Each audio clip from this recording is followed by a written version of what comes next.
All right, my friends, welcome to episode 172 of Prof and a Dev Play Games. I am the Professor Larry at Prof Plays Games on Twitter, and over there is Anthony the Dev at Summerspeak on Twitter. How are you at this very end of 2018? I'm doing pretty well. Have a hurt shoulder, but because I'm getting old, I guess. And were you playing football or something? If only had some grand story of physical activity. Who knows? I pressed a key too hard on my keyboard and tweaked my neck. I don't know. I slept wrong. I woke up in pain, and I feel old and breaking. But here's to 2018. 2019 is going to be better. Maybe we'll pour one out for you. Pour one out for your poor shoulder. Yeah, I'm drinking some Mother of Dragons. That's for sure. Nice. I have my Game of Thrones beer in my wine fridge that I was going to pull out for tonight and totally forgot. So I will drink with you later in spirit. I have not pulled out the King of the North. That's like a darker one, right? That's the Imperial Stout. Yeah. The 11.6% by volume. The one that if I drink, I'm going to be so drunk. That sounds awesome. I'm saving that one. Maybe I'll save that one till you're up here. Maybe we can bring it across. We can just get drunk after Comic-Con. Sounds good. Yeah, because we're going to get a hotel room over there, right? Yeah, probably. We're not driving anywhere then. That sounds excellent. No driving. Well, yeah, 2018, 2019, this transition between the years is when we usually talk about our predictions. So at the beginning of this year, we put a predictions episode. Each of us had 10 predictions about what would happen in the gaming sphere in 2018. And we had a bet on the line. If I got more correct, you would have to play Inside. And if you got more correct, I would have to play Shadowrun Dragonfall. Both great games. There's no real losers here. I went back and listened to that episode. I wrote down all of our predictions and marked off who was correct and basically who won, which I'm keeping you in the dark on right now. Partially because as we go through this, I'll want to get your feedback on whether or not you think some of these things happened. I think there's one thing on your side that maybe could be considered having happened. I'm not sure, so we'll get your feedback on that. So for the audience, we're going to go through 2018 predictions first, and then we will give 10 predictions for 2019 and put together a similar bet to see what happens this year. Then we will talk about what we're playing, and I've got a couple of miscellaneous challenges for 2019 that I want to discuss. So before we launch into the bulk of this, Anthony, anything you want to talk about or express? No. Pretty happy. Hopefully the holidays went well for everybody. I mean, this year they were pretty nice. Yeah, I mean, we had a bunch of family, and it was crazy, and hopefully any listeners had a good holiday season. And a safe New Year's, folks. Please do not drink and drive. Also, go ahead. Is it crazy that New Year's, when you have kids, is like, great, they go to sleep, and then you're like, please, God, no one wake them up with fireworks. I've been thinking that for the last 3 days. Like, when she goes to bed on the 31st, please, God, no one wake her up with fireworks. And it hasn't happened so far. Last New Year's didn't happen. 4th of July didn't happen. But I swear to God, that's what I think all the time now. Like, That's it. That's called being a parent, I think. Yeah. Welcome to adulthood and all that crap. Exactly. So why don't we get right into the predictions then? There were 10 that I made and 10 that you made. I'll just go back and forth with our first prediction, then our second. I can't even remember. Who do you think won? You can't remember anything, but who do you suspect won this one? I'll be honest. I won't be humble. I won. I'm sure. Okay. Let's do this. My first. Sorry, go ahead. I don't know though. Well, let's find out. I think I know though, because I went and did tabulating, but we'll make sure that I have everything correct. Game Boy Classic will be released. We'll have Game Boy Color, and Game Boy Advance games on it. That was my first prediction, and that was a crash and burn. So, your first prediction, Call of Duty 2018 will have a Battle Royale mode. Correct. Ding, ding, ding. Ding, ding, ding. So, Anthony gets 1 point so far. Second prediction, I said that the PS1 Classic will be announced and released in 2018. So, I get a point. You do. Your second prediction was that Sony will have a new companion handheld announced and released. So that did not happen. My third prediction, Counter-Strike will reveal and release a Battle Royale mode in 2018. Ding, ding, ding. I get a point for that. Holy crap. I can't believe that I got that one right. It was such a shot in the dark. Your third prediction was, I think, pretty close, but I don't think we're going to count it, but we're going to get your feedback on this. I think you're probably going to say definitive no, but BlizzCon at BlizzCon, Blizzard will announce Diablo 4. And it will be drastically different than Diablo 3. They didn't announce Diablo 4. Well, they did announce that Diablo 4 was in the works. And they did announce at BlizzCon. Not at BlizzCon. And then they announced something drastically different at BlizzCon, which was not Diablo 4, though. So no, I don't get that one. Because I had linked them together. Some of the words, though, were like so close. If you rearrange the words, you were dancing around it. Okay, so far it's 2 for me and 1 for you after 3 predictions. Number 4, I said at least one 3DS game will be ported to Switch. I don't think that happened, unless you can think of some 3DS game that got sent over to Switch. So Wii U games that went to 3DS. I was trying to think if any 3DS stuff has... Have they even announced a 3DS to Switch? Not that I don't think so. No. So no. Nope. So I don't think I got that one. This next one, number 4 for you, you said a new Smash Brothers will be announced and released for Switch in 2018. When I listened to that, I was like, that's so easy. They were already talking about it, but they were not. So they hadn't. Not at all. So this was a point for you. So after 4 predictions, we are both 2 for 2. But wait, let's really think about that. Nintendo didn't announce it early. This year has gone on forever. It has. Oh God, my life. Very long year. 2018 needs to end, and thankfully it will soon. But yeah, you nailed it right at the outset of the year, because there was no chatter about that. And I remember because they were having a direct in January, right? Mm-hmm. It happened on the 11th. Yeah, that's right. And it was all the speculation of like, what could it be? What are they going to put in a direct? Right. Yeah. And we'll get to that direct later in the predictions. Next, an indie character. I said number 5. Indie character will be revealed for Smash, and I said it will probably be Shovel Knight. I don't think there was an indie character revealed for Smash. Any of the new characters, none of them are indie, right? They're all first party or third party? Yeah, it wouldn't call any of them indie. I mean, closest you got Shovel Knight is a assist. An assist trophy. Yeah, and it does not count for this. So I will not get a point for that. And then your number 5 is fucking hilarious, considering what's happened to us this year, especially from October 2nd on. You said there will be no new Assassin's Creed announced for 2018, and if there is one, it'll be a standalone expansion based on Assassin's Creed Origins.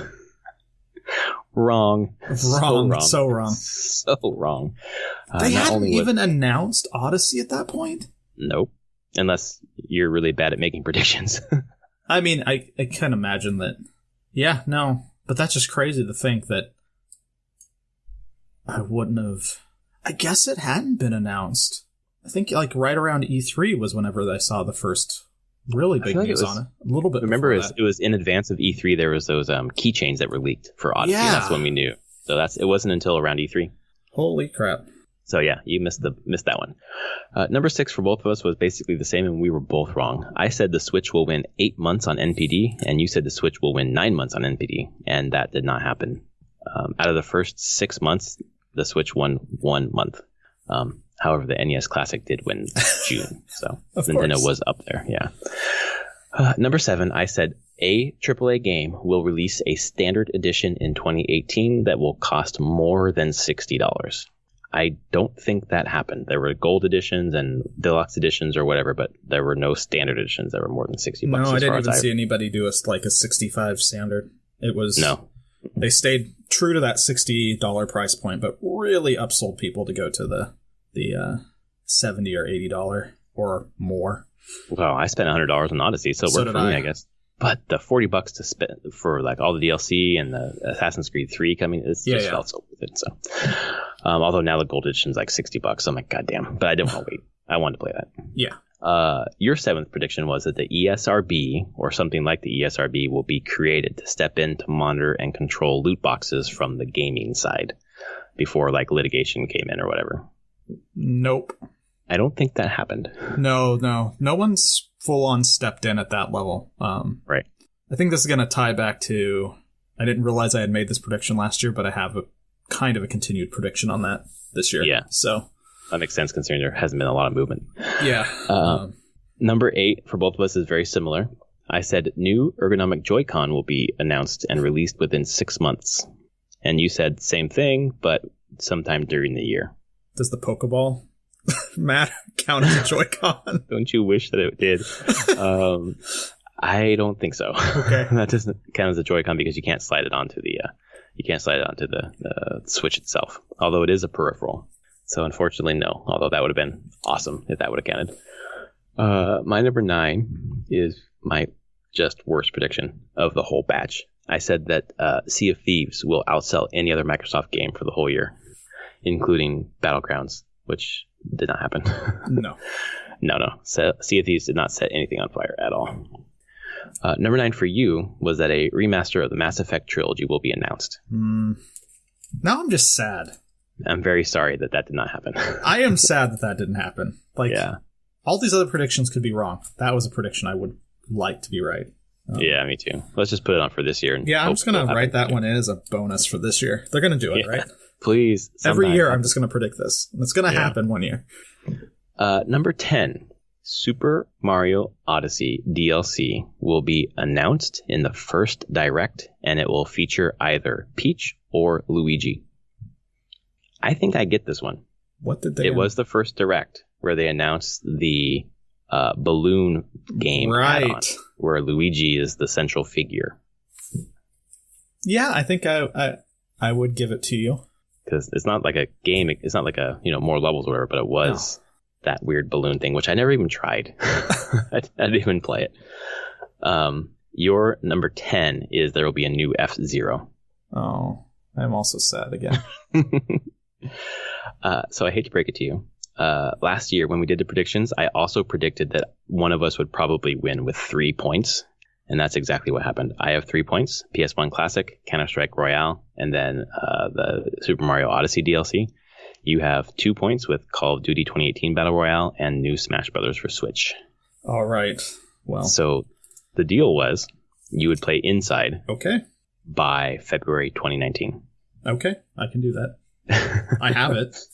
Yeah, you have it. Now it's time to just sit and find play it. 6 hours to play it, yeah. So those were fun. I hope you enjoyed that trip down memory lane. No, I'm still just kind of sad. Those last 2 are just big bummers. I know, you left. I remember when I was listening, I said at the end that I switched in the Super Mario Odyssey DLC because I switched out a negative one because I didn't want to end on a negative, which I'm glad I did. But now looking at yours, because they didn't happen, it just feels like a negative. Just sad.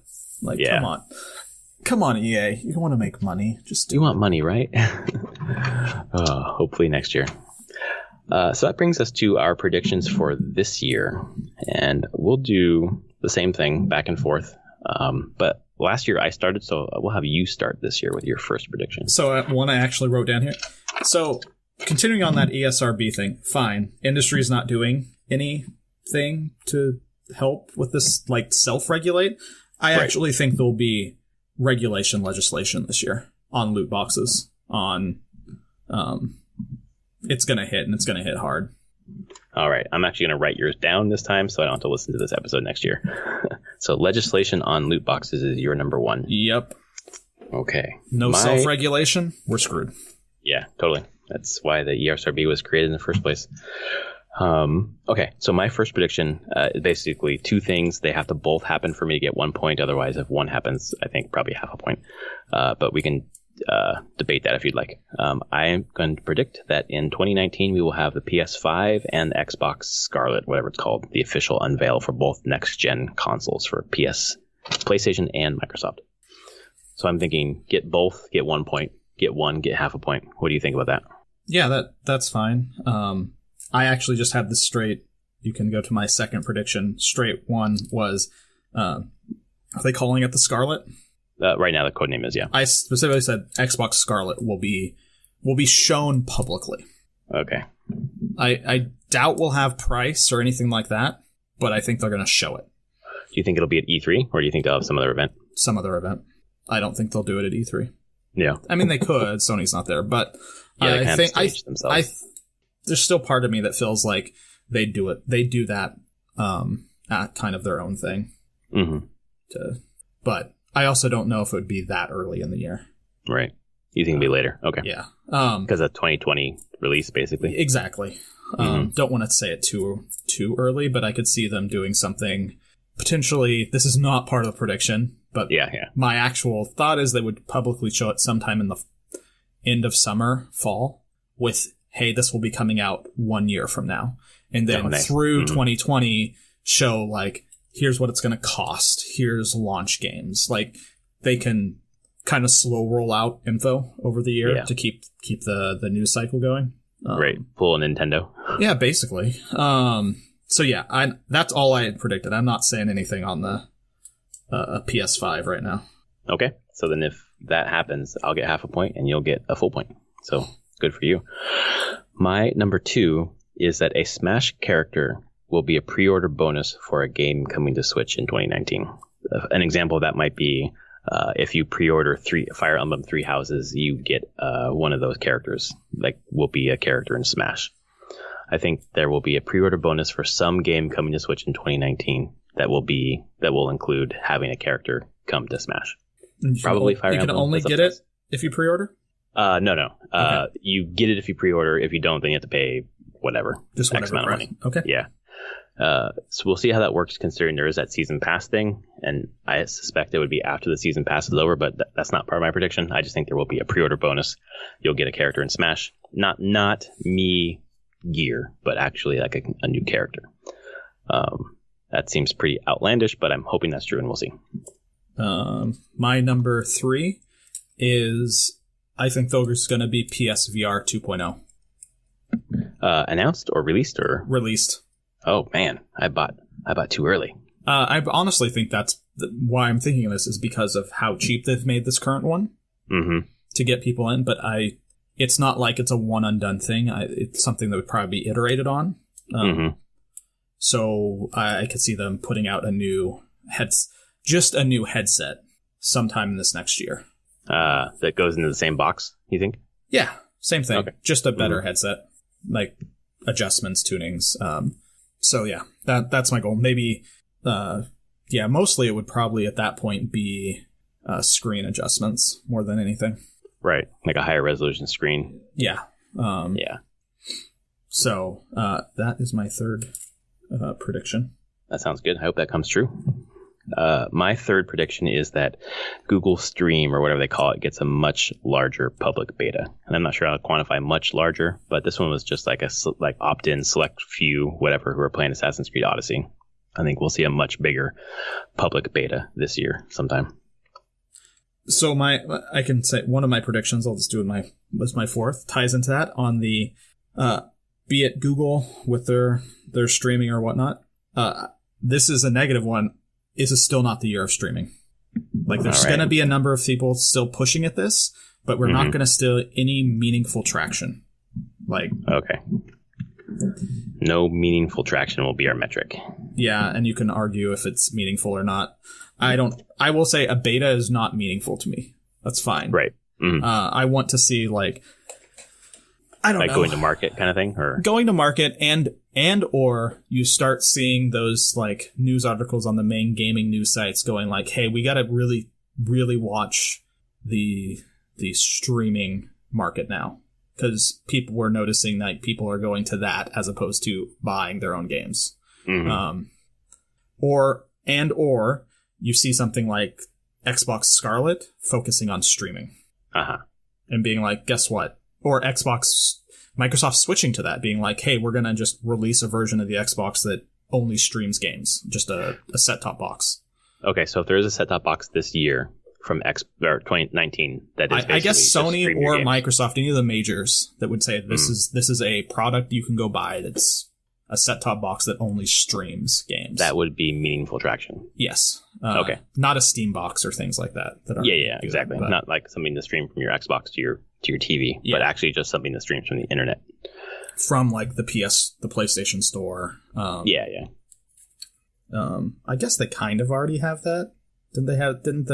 Well, PS Now. They have PS Now. Did the PS TV, whatever the hell that little thing was, did it stream PS Now stuff? I don't think so. The PS TV was just a way for you to play the Vita games on your television. Yeah. I don't think there was any streaming on it. Okay. No. But the PS Now is technically streaming. It is streaming. But, it totally is, that service. So it'd basically be a box made for that service, or perfect. Microsoft making a box for their Xbox streaming service. Only. Okay. And if they do that, you will not get this prediction. I will not. Okay. My next prediction fits in this one pretty well. Xbox will put to market a box that has no disk drive that is only for streaming games. Only streaming, not downloading. Because I'm saying you don't download your games either. Right. I think it's mainly streaming. I think there will be some sort of hard drive in it. I don't think they can have something that won't have a hard drive, but I don't think that's the focus. I guess the thing is you wouldn't just buy and download games to the console itself. It could have a hard drive first.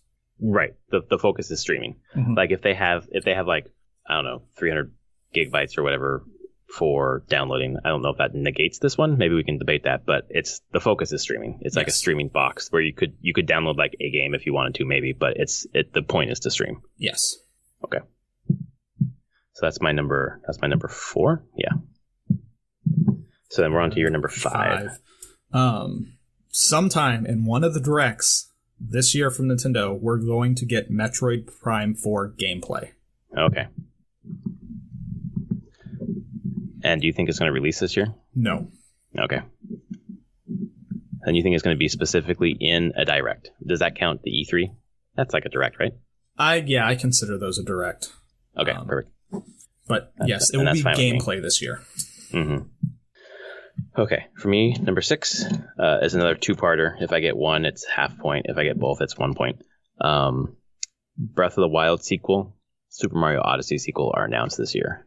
I don't know if they're going to come out this year, but they're announced this year. Okay. I almost thought about putting on a Breath of the Wild sequel thing on here, but I don't think so. Okay. So if they do announce that, I'll get half a point. If they announce Odyssey sequel, I'll get half a point. If there's both, I'll get a full point. Next prediction for me in this vein, I think they're going to announce and show a Zelda mobile game. Oh, shit. Okay. What do you think it's going to look like? I have no clue. I'm just waiting for them to do it. One, they've had generally good success with Fire Emblem Heroes. The Animal Crossing didn't go that great. Mm-mm. Mario was an experiment, and you have to pay for stuff, and that doesn't work on mobile. Right. But Dragalia Lost is making them so much money. Yeah, it's doing pretty well for them. And some people are putting it on their best game of the year lists. Yeah, I've seen it. We'll get to it whenever games I've been playing. So, okay, cool. So yeah, I think we'll see at least announced and shown a Zelda mobile game. Right. Doubt it comes actually out this year, but okay. I got that down. Announce and show a Zelda game. Perfect. I hope you're right. That sounds great. My next one, Banjo-Kazooie, is one of the characters in this first season. You're not going to let it die. I'm not going to let it die. Banjo-Kazooie is coming to Smash this year. Maybe not this year, but it's in this first season, whatever they call it. And I hope there are more seasons, but it's Banjo-Kazooie is coming. It's got to. It just makes too much sense. And we'll go to mine from when we're talking about Switch characters and Smash Brother characters, I should say. Tangentially, P5 on Switch this year. Fuck, that's mine too. This year. Too. It will be here this year, God damn it. Yep, I have the same prediction. Now let's not differentiate. Let's just leave it. Yeah. P5 on Switch in 2019. It's got to happen. This Persona 5R thing that we're seeing. I know. Might be it. Could be. They're really good at obfuscating all those URLs, though. So everyone's just has no clue what the hell's going on. So. Right. I'm really hoping it is just not a remaster, a complete package with. Although there isn't What DLC is there? Yeah, I know, that's the thing. I'm like, what the hell is the... Because I saw the rumors that they're like, oh, it's going to be bundled. I'm like, what is the bundle? Yeah, what would be in it? There's some costume DLC, so your characters can dress up, basically. But there isn't, story content DLC or anything. I wonder if they'd bundle the dancing game into it. Oh, my God. Although I've really considered getting that dancing game when it comes out. Yeah. I thought it was out already. Is it? I thought it came out earlier this month. Oh, God. I'm pretty sure it did. Why? Why didn't I own it? Because you didn't know it came out. Dancing Starlight. Worldwide. It did. It was a couple weeks ago, December 4th. Yeah, that's what I thought. Shit. Well, that's because the same day as Smash. That's why. Oh, that would do it. We're both knee-deep in that. So P5 on Switch is both of our number 7. So why don't you jump on to your number 8? 8 would be, so this is going to be completely counter to you. Fire Emblem, the next one coming out, isn't going to make release this year in 2019. Oh, fuck you, man. They're gonna delay it. Dude, fuck no. I am so fucking ready for that game. No, this is. They're just not ready because we haven't heard anything about it. It's so true. little that I'm just like, maybe they're holding it. Maybe they just want to give more time to it. And really, they have Animal Crossing coming. They have Pokemon. Gen 8. Pokemon, yeah, a true Pokemon game. That's not enough. Those 2 games aren't enough. But I don't see Fire Emblem coming out early enough to make a difference. Yeah. Okay. Like, it needs to be a game coming, like, because those games are coming in the fall. Yeah. Right. I mean, Animal Crossing, I can't see coming out early at all. I can see Fire Emblem coming out in the spring.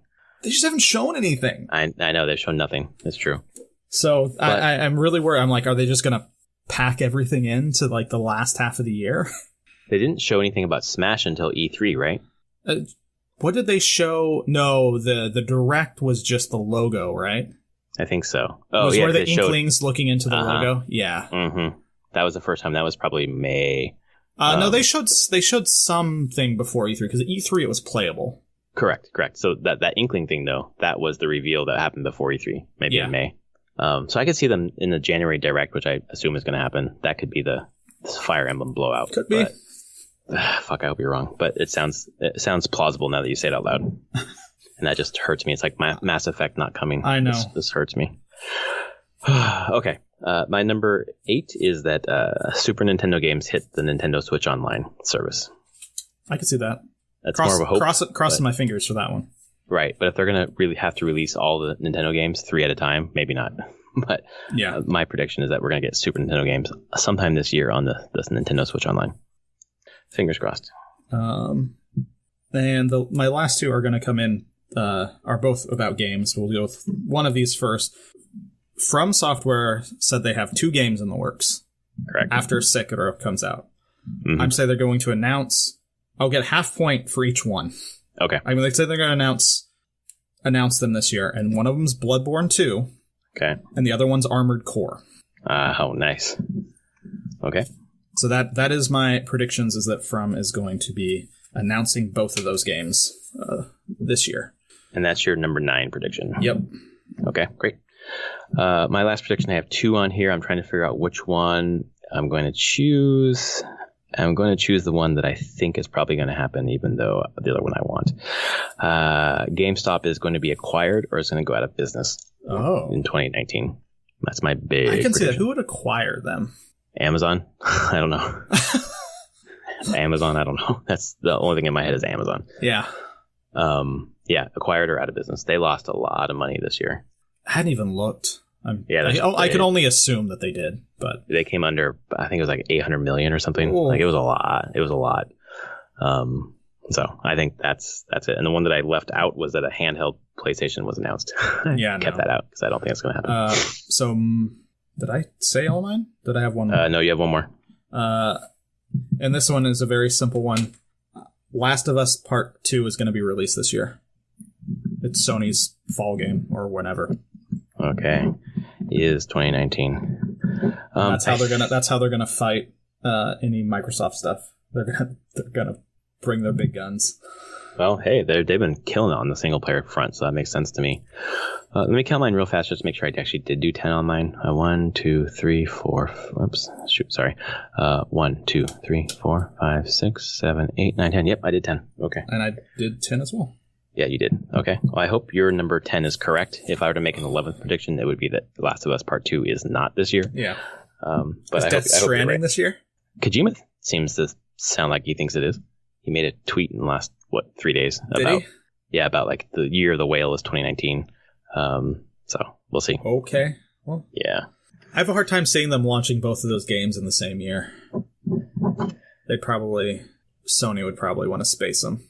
Well, if they're going to choose one, they better choose Last of Us, because what the fuck is Death Stranding? It's more of a... Well, I guess we can just give Naughty Dog more time to polish even more. Well, knowing Naughty Dog, they're going to take it, so I can't see it coming out this year. Yeah. Yeah. but you think it is. I think so. I think they're going to do it. I hope you're right. So that's our 10 predictions each for 2019. So if you win, what am I playing? Oh, I have to think of a game for you to play? Crap. Let's keep it in the back of your head, and we'll get to it at the end of the episode. Yeah. So you can think about it, and I can think about it too. And let's roll right into what we have been playing. Sounds like you've been playing some Dragalia Lost. I did play some Dragalia Lost, and I'm actually really excited for tonight. And actually, in about 50 minutes from when we're recording right now, their New Year's raid starts. Oh, really? Yep. Okay. I don't know. You can do that on your own, or? I mean, it's not solo. It's group. It's 16 characters, 4 players with your party of 4 against a raid boss. So, and you control one character, and the rest are AI controlled on your team. So yeah, I mean, this is, again, I've talked about it before, is the fact, and the raid bosses are like 1.5 minute things. They're so quick to just be like, I want to do a raid. Click. That's pretty cool. Find a group, go, and just do your thing, success or not, and then drop back. It's still a gacha-based mobile game, but it's probably one of the best I've ever played, because it actually does have some generally fun gameplay.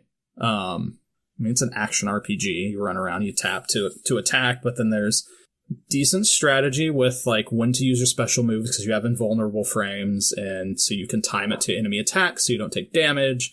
There's different types of like power attacks you can do depending on how you swipe or press and hold and release. And different characters do different things based on all these power attacks or quick attacks, things like that. So as I got deeper into it, I've come to appreciate the fact that it's a gacha game that actually does somewhat care about the mechanics behind it. And they're really generous. Holy crap, do they just give out in-game currency like crazy. Oh, anytime something goes wrong, they are like, hey, we're sorry. Like, we know the service went down for half an hour. Here's a bunch of in-game currency or resources because, you know what? It's our bad. They're definitely not one... They don't seem to be, like, stingy with their currencies and giving stuff out. Which is nice. It does make you feel like, oh, okay, I don't have to like bend over backwards and just pay a crap ton of money to do anything fun in this game. So they're generous that way.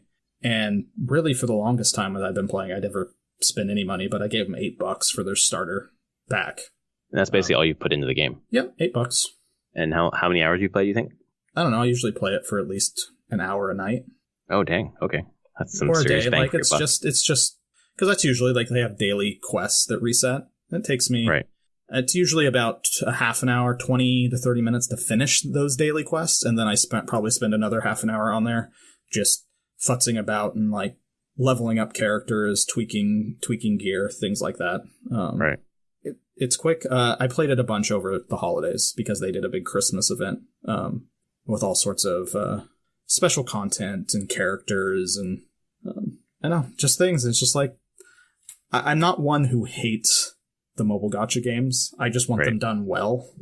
And this one does it well and doesn't make me feel like trash for playing it. So thumbs up. That's always it's a good thing. Like, it did not make me feel like trash. And unfortunately, there's a lot of mobile games that make me feel like trash, even when I try them. So, and it shows a certain level of Nintendo polish to it. I'm gonna have to load that up. I have it, but I haven't turned it on yet. Yeah, I mean, it's a collect-a-thon, and there's all sorts of things to collect and upgrade and do, and but you know, sometimes you don't have a lot of time to play games. Maybe you're just like me, laying in bed in the middle of the night, and they're like, well, I don't want to sit up or anything, so I'll just poke at this for a few minutes. Until you fall back asleep or whatever. Yeah, pretty much. Yeah. Or roll over in the morning and wake myself up, and I'm just messing with it while I kind of, for like 10 or 15 minutes in the morning while I come to. So yeah, it's been I've been playing a decent amount of it. I'm pretty happy. I have a couple friends also playing, and they really enjoy it. So, and I did see that it made a few best of lists. So, yeah, I was surprised when I saw that. I was reading a list on Kotaku or something, and it listed that, and I read it, and it sounded like something that I should get into. And now that you've talked about it here, I think I will check it out. Yeah, it's fairly simple, but it's easy to get into, and you'll see what it's about and see if it's something you want to continue putting any time into or not. But I don't feel like even looking at it, it's time wasted. Right. Yeah. Anything that's entertaining to me is not time wasted. Yeah. Although sometimes when I'm playing a game that is not super interesting, I think I could be reading a book right now, and that's true. Just to interject here real fast, last year my goal was to read more books than games that I beat, and I actually accomplished that goal. I read about 24 books and probably only beat like 10 games. So yay me. Anyway, back to what you're playing. You're cultured. Yay. I am cultured, yes, but I was going to say half of those are comic books, like graphic novels, not comic issues, but I still feel like that's culture. So it is. Yeah. What else have you been playing? A little Smash, not a ton though. Just a couple more classic modes. Just working my way through those. But beyond that, Isabella's still kicking my ass. Have you unlocked her yet? No. Wow, shit, man. She's just yes. Holy crap. Yeah, she's pretty good in this game. She really is. So there's a little bit of that, and then I spent a few days and basically little blocks of time for Christmas. One of our friends got my daughter Pokemon Let's Go Eevee. Oh, nice. She can't read, so I play the game with her. Yeah. And I move her around. She does the Pokemon captures. With the Joy-Con? Yeah, she throws the ball to catch the Pokemons. And she's so excited every time. Oh my god. So excited. Awesome. So yeah, we've been playing through that together. And I mean, I've never played, like, this is a remake of the first one, I believe. Like yellow, red, and blue. Blue, there you go. Yep. Yeah, it's the first ones, the first generation. So I never played it originally. Yes, it's very simplistic. But there's a certain, like, I don't think I would go out and just get it myself because I have no nostalgia for the series. But playing it with my daughter and, like, watching her excitement over all of it is more than worth it for me. And you find it fun on its own? Yeah, it's a what Pokemon is, light JRPG. Yeah, okay. And this one is even a bit more simplistic. Right. I guess, but it's Pokemon. It looks nice. If it's just like a tease for what the 8th gen Pokemon is going to be, which actually gets me somewhat excited because I did enjoy Sun and Moon. So you mean in terms of like the graphics, like if I actually do think it'll probably be something like this, give or take a little bit. But it shows like a style that they'll go for and kind of control. I'd be very interested if they keep the like throw mechanic at all in. Oh yeah, right. Because in the normal Pokemon games, you have to battle the Pokemon down to low health. Right. Make sure you don't knock it out, just to low health, and then you can throw a ball at it. Right. So it's like a little more strategic. That is, and actually more than anything, it's just obnoxious. I will tell you. Oh, okay. So because it's so easy to just knock something out. Yeah. Especially as you get higher level. So you have to there's actual specific moves you have to put on your Pokemon so that it's like moves that won't knock something out, will reduce it to 1 hit point so you can capture. This just cuts through all that. I was just like, no, You just want to capture it anyway. Just capture it. It's fine. So I don't know. There's part of me that wonders if any of this will seep into the next release. But right now, this is a lot of fun. Just playing with my daughter and having a blast. And then the last game I've been playing, mentioned a few weeks ago, is still Path of Exile. Oh, nice. They had that new update recently, I think. Betrayal started that again. Started another character because this is a game that is very unforgiving. And it is very possible, if you don't do things correctly, you will build a character that is just not viable for later game. You can respec, but it's a resource to respec. Like there's actual like respec points. Mm-hmm. And you don't just get those freely. Right. You have to grind for them to, like, they're drops, basically. Mm-hmm. The item that drops that gives you a respec point. And I read this and that basically was reading, I was like, okay, that probably when you start, you're going to make a character that sucks in the end. That you may not even be able to finish the story. Oh my god, that's awful. That's a lot of wasted time. Kind of. I guess so, but I learned the ropes and I started another character and I'm just crushing things now. So I kind of feel like I'm also playing it on just sheer determination at this point of like, God damn it, I'm going to figure this game out. And I feel like I am. And its systems are different than an action RPG than I would expect. Mm-hmm. So in Diablo, let's say, because it more matches closer to Diablo 2, and which is very possible in Diablo 2 to like finish the normal campaign and not your character to be spec'd wrong, so you can't do what was it? Hard? Hell? Yeah, right. Or Nightmare or whatever. Nightmare, like you go into the next one and you're just like, I can't do anything. Like, so they kind of take that approach, but at least in the Diablo games, you're like, oh, all I need to do is get better loot. Grind, get loot, make my character's stats better, I should be fine. Path of Exile, your stats kind of matter. Your gear doesn't actually matter as much as I thought in the first place.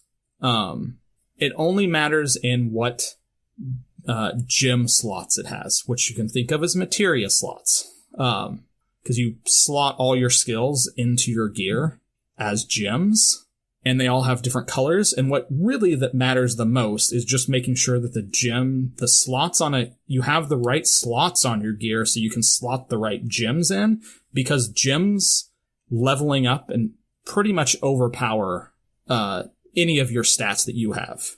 So it's really about combining these gems in the correct way. And once I learned that, it was much easier. Right. That sounds like a pretty awesome system to play with. It is. I mean, it's materia from Final Fantasy VII for the most part. Mm. And then their skill tree is the sphere grid from Final Fantasy X. Which is also just an enormous pain in the butt. And it's also just enormous, right? It's like huge. It is enormous. And that's where you can also kind of screw yourself, is because you've spent points in the wrong spots. And clearly, like my first character, I wasn't putting enough points into like life gain, just percentage life. And so like reading more guides are like, no, as you're leveling and you're starting and as you're gearing, put your points into like hunt out the like plus 5% max life. Go for those nodes. Go for all the nodes giving you life. Once you hit towards the end game and start getting like in-game pieces of armor, start respecking those life points, those nodes, into damage nodes, or that more fit your build that you're doing. Right. And I was like, oh, okay. And once I started doing that, so much better. Just trouncing things now. Is it a game that you would recommend to people who are hankering for some ARPG? Yeah, if they're hankering for ARPG that is... this is the thing. It is a much more complex game than Diablo 3. But still a decent action RPG. It's janky. I don't like the look of the game overall. It's really dark, and it's clearly made by people that were like, we love Diablo 2, we want to more mimic that art style, but in 3D, but also not at that polish level. Right. So there are places where I'm just like, oh, guys, come on. Yeah. But it's been around for many years now, so it's a reasonably fun game. The content updates are, as far as I can tell, are huge. Like, so this 3.5 that came out, Betrayal. Think of it as Diablo 3 season. But the thing is, with Diablo 3, their seasons change far, like, just a small number of things. Like, they just have, like, oh, here's double loot goblins. Or, like, the next season that's coming out in January is everyone always gets the legendary buff that reduces set requirements by 1. So that's just permanently on your character. That's cool. So you don't have to get it's the Royal Grandeur. It's the Season of Royal Grandeur. Because it's the Ring of Royal Grandeur is the thing that everyone always would hunt. You needed it for a late game build, so you could have sets with only like 2 pieces instead of 3. We're missing a piece or whatever. Yeah. Yeah, so that's just permanent. So great. Whenever Path of Exile clearly does big content updates, there's actual like big old huge mechanical things added to the game.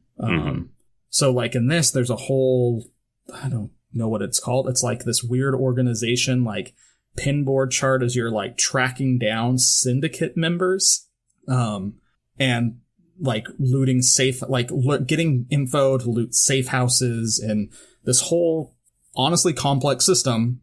added on, but they have to do that because it's a free-to-play game. Right. Blizzard with Diablo 3 doesn't have really... They already have your money. They don't have to, like, put these grand things into seasons, like drastic, huge content changes. You've already given them money, like, at this point. Path of Exile is a free-to-play game. These big season changes, leagues, as they call them, are drive people to re-engage with the game constantly. And then plop money on other things. Yeah, exactly. Although they only sell cosmetics and like quality of life things, like extra tabs in your stash. Oh, right. But they don't actually sell like XP boosts. You can't buy in-game items. You can't buy respecs. They've held a hard line on like, we will not sell gameplay affecting things. Right, but they want people to be coming in to play some more, so they'll spend on those cosmetics and things. Yeah. That makes sense. Give yourself wings, fiery footsteps. I don't know, just all sorts of chemtrails. But you'd be surprised how many people I'm on there with just have bought this crap. So yeah, I think there's a certain point where you're playing a game that's free to play and you are enjoying it and you want to reward them with something, you know. I mean, I've done that before. Here's $10. Thanks for all the time that all the hard work you put into the game. Yeah. So I do recommend it if someone's looking for another action RPG or something that's just different than the typical Diablo action RPG.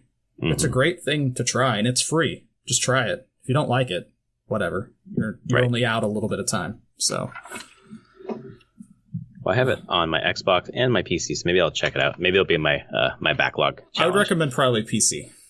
Yeah. Okay, that makes sense. Anything else you've been playing? No, that's it. Okay. So for me, I've got 4 things on my list. I'm going to start with the most recent one, which was last night I played The Division on Xbox Game Pass with my brother. Holy crap. I got him Game Pass for Christmas. So I said, why don't we start playing together? So we're going to play every other Saturday night and do a little co-op action. So I suggested the first game. I said, let's play The Division. So he loaded it up. He played a little bit and was kind of frustrated with how difficult it was. And I was like, whatever, dude. Like, it's a shooter. It's fine. We'll get together and play. Nope. That kicked the shit out of us. Man, I was so frustrated last night that my wife was like, are you having any fun? I'm like, yeah, we're having fun, like figuring out this thing together. But man, it was really hard. Like there was a couple of missions to go out into New York and rescue hostages or take down a building or whatever.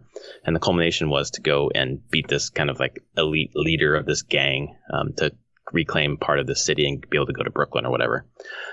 Took us an hour of retrying this mission because we just kept getting smoked by like waves and waves of enemies. And I realized after we had played that we were playing the game wrong. I think when I play like a third person shooter, I kind of like brute force it and kind of I don't use cover as much. I kind of just run forward. I don't care about my armor or whatever. It turns out like we were way under equipped. We didn't have the right weapon. We didn't have the right armor. We would use cover, but kind of not too smartly. Haphazardly? Yeah, exactly. And it turns out that this game is kind of a game of inches. Like if you're in the wrong place, you're going to get smoked and have to start all over again at the last checkpoint, which is usually fairly far away. So we just were in the wrong place and we couldn't get a strategy going that was useful for us. And then we had a team of like us 2 plus like 3 AI, and the enemies all focus on us and not the AI. So it's just a number of things that just made it really, really hard. Where at the end we were like, that was a fun experience. We got a little bit of gamer score. All of a sudden I'm just sneezing. I will in the middle of my story. I will mark that. So if people wonder why there's a little cut in our audio, I cut out a big sneeze. Oh my God, that was massive. I apologize. I couldn't get to my mute button.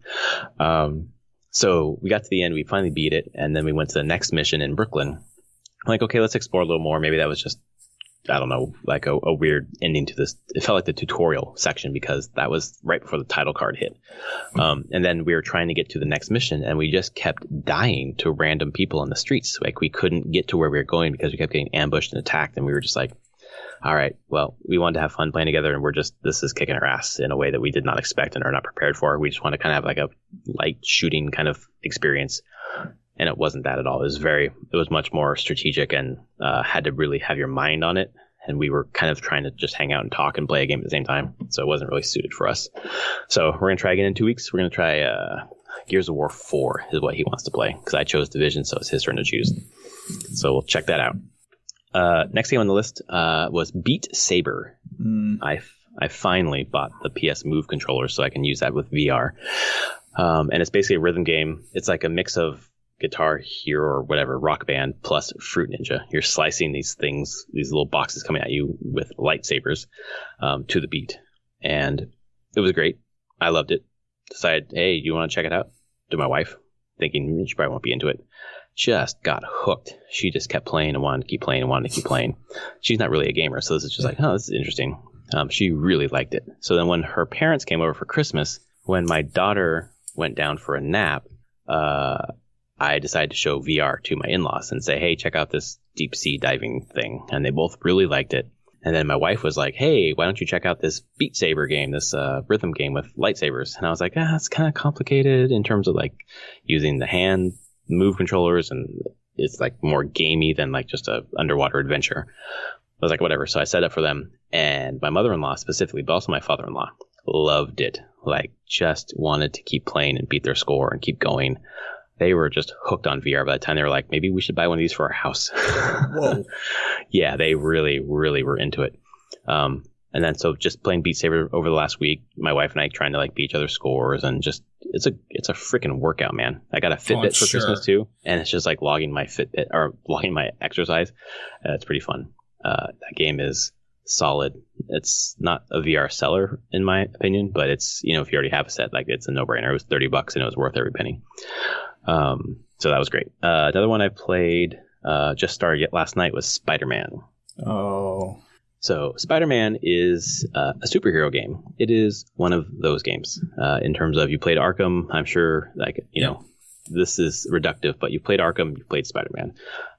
In terms of, it kind of feels like the gameplay so far. I'm sure there's more stuff. I'm only about half an hour into the game, but it just feels good.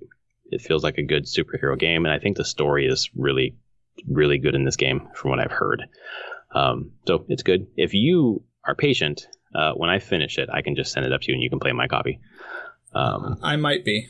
We'll see. If you want it earlier, then that's up to you. But I will be happy to share it eventually. But I started. It was good. I'm sure it's going to get better.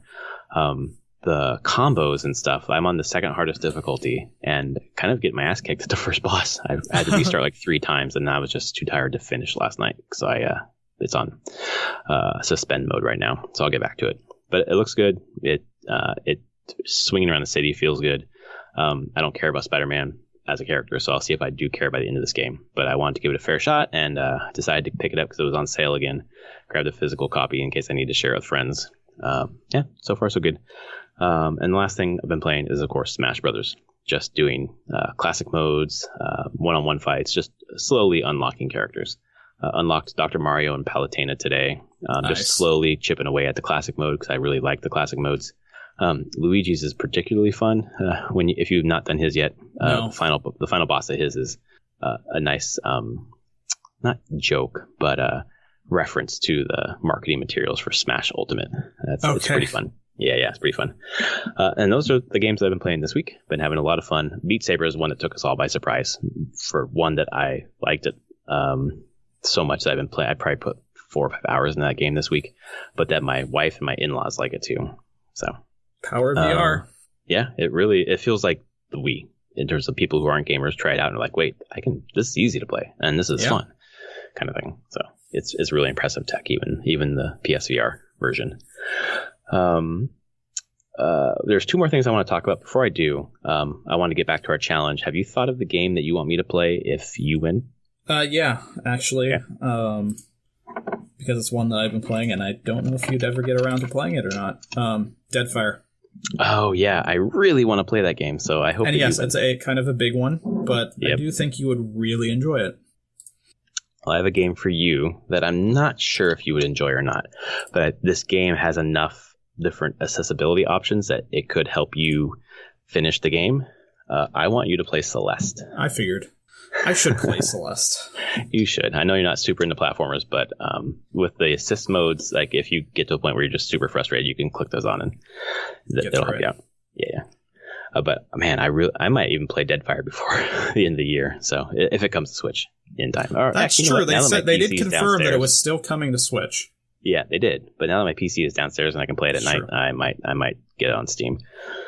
So we'll see. So something I want to mention just really quickly. Last week, Anthony and I talked about this new challenge we're going to do for 2019, where we're going to play games from our backlog. Just every 2 weeks, play an hour of a game in our backlog and then just talk about it. And I'll set it aside as a special episode to be put into our feed. I just wanted to just refine the rules a little bit. It's a game that's in our backlogs that we have not touched. So if there are games that are in your backlog that you've kind of started and want to get back to, those don't count. It has to be games that you've never touched. Okay. So I just wanted to refine that rule a little bit, just because I have a ton in my backlog that I've touched a little bit, and I wanted to grab the things that I haven't touched yet.